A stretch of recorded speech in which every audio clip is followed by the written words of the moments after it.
Wednesday, 2:37 p.m. Whistler Search and Rescue was called out to help extricate an injured snowmobiler.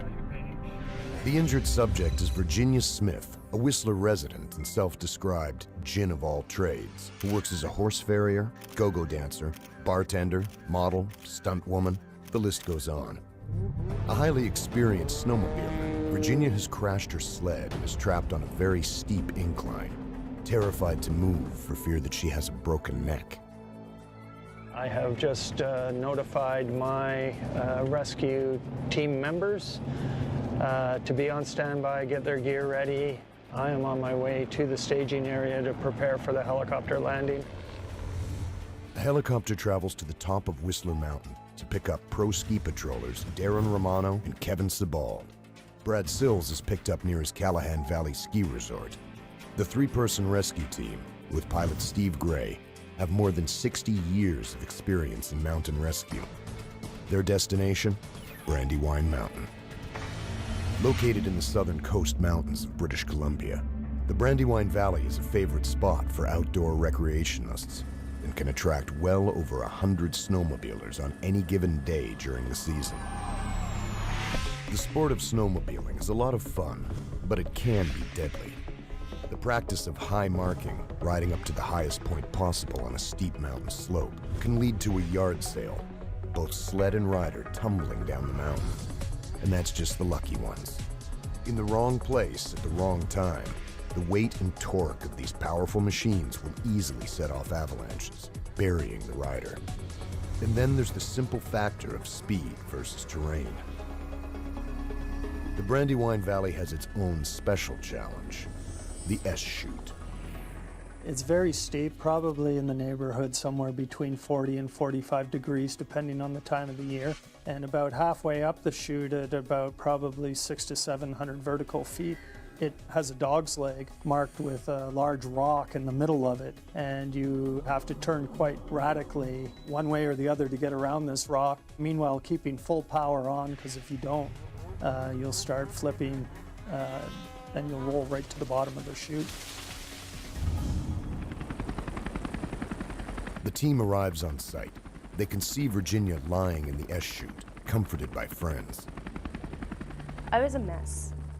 I'd been laying there for about 2.5 hours. I was starting to get very cold. I was starting to shake. I was crying a little.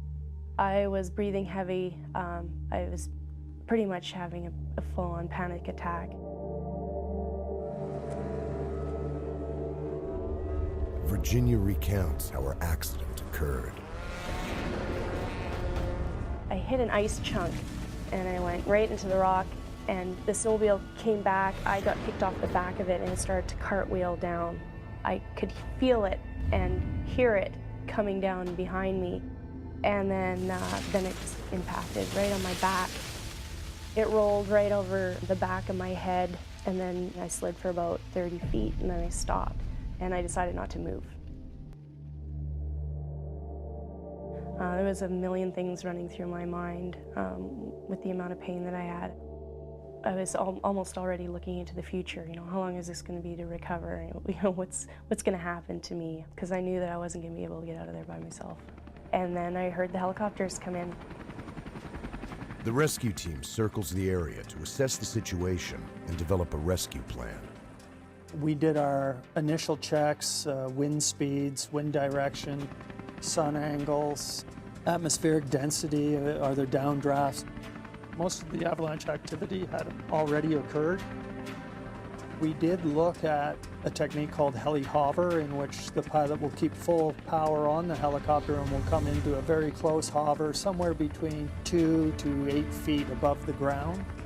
But the steepness of the slope and the fact that we had no way of telling whether snowmobilers could enter the slope, and once they were in the slope, they're powerless to stop. It's that steep.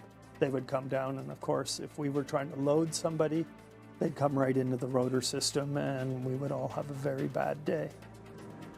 In fact, the snowmobile came over the top and stopped when he saw the subject, took off his helmet, and we were able to yell at him if he would mind becoming a sentry. And he performed that duty, which was a great relief to all of us. The rescue proceeds. Medical team leader Kevin Sebald is dropped off above the S-chute and skis down to Virginia with a spinal board. I was in quite a bit of shock at that point. How are we doing? I was sure that I had broken my neck from the amount of pain that I was feeling. I had heard crunching and cracking when the sled rolled over my head. He reassured me that everything was going to be okay and that he had a crew put together and we're going to put you on a spinal board and he was going to get me out of there and everything was going to be fine. I felt very safe. Coming down your shoulder now, shoulder's okay. Because the area is too steep for either a tow out by snowmobile or to hover the helicopter and load Virginia in, they opt for a HETS mission, lifting Virginia out using a long line.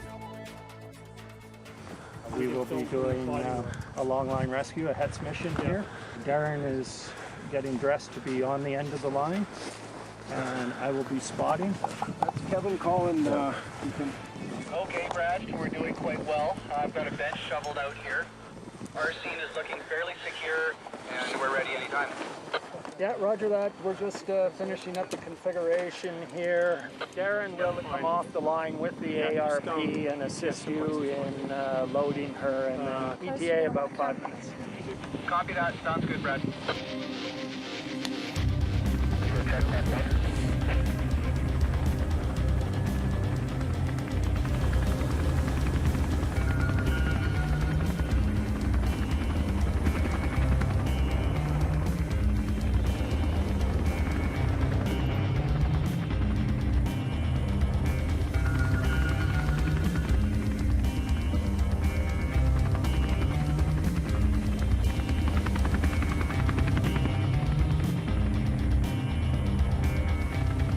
The helicopter circles while Darren and Kevin attach a cervical collar to keep Virginia's spinal column properly aligned during transport. It's gonna be okay. Cinched to a spinal board and bundled in the ARP, Virginia is packaged and ready for delivery to the hospital. It's not all that comfortable, but it is safe. I was pretty much packaged up like a burrito. It was completely dark and I could hear the helicopters coming in, but I couldn't see them. The helicopter returns and picks them up.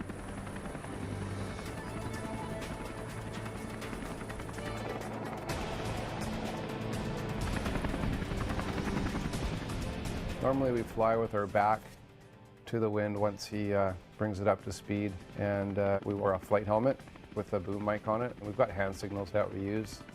There's always direct communication to the helicopter pilot. If we start to spin a little bit, we can put an arm out to stop us from spinning. It's just a matter of floating and just let the helicopter pilot do all the work. Darren was incredible. He held my hand the whole way as we were taking off. But the spinning was what was really getting to me. The slow spin, just the sound of the helicopter. It was, it's just a lot to take in one day. She was a little bit nervous when we kind of did a big spin in the air. I was talking to her as we were flying, and her hand started to wiggle out a bit, so I just held her hand for a minute, and she said that felt better.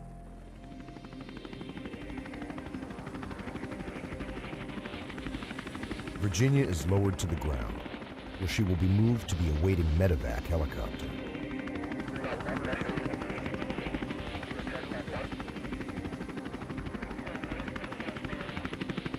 We're inbound. Yeah, he needs to notify EHS and the clinic. How was that, Virginia? Could you see anything? No, it was all dark. Yeah. Hold the hand. Yeah. Starbase, Brandywine, rescue. Chief complaint like cervical 3-4-5 area. So that concludes a successful mission here. Patient is now in the medevac helicopter. She will be transported to Whistler Clinic at this time. The helicopter lifts off carrying a very thankful Virginia Smith. They were amazing. I was really impressed on how organized they were and how relaxed they made me feel. They were all very friendly and very professional, and I'm really glad we have them. Virginia is bruised and torn, but she'll recover fully with a new perspective. I have a great urge to get back out on my snowmobile. It's really fun to see what your machine can do, how far you can go. I have a great time with it because I'm really light and I have a very powerful machine, and I can usually out high mark the guys, and I think that's the thrill of it for me, is the fact that, you know, I can go up there and kind of show them up, whereas a lot of sports are very male dominated. I just feel like I learned a big lesson, and I think that I might have been pushing it a little bit more than I should have, and it really was a wake-up call that I have many, many more years of sledding in front of me, and I'm just going to play it safer.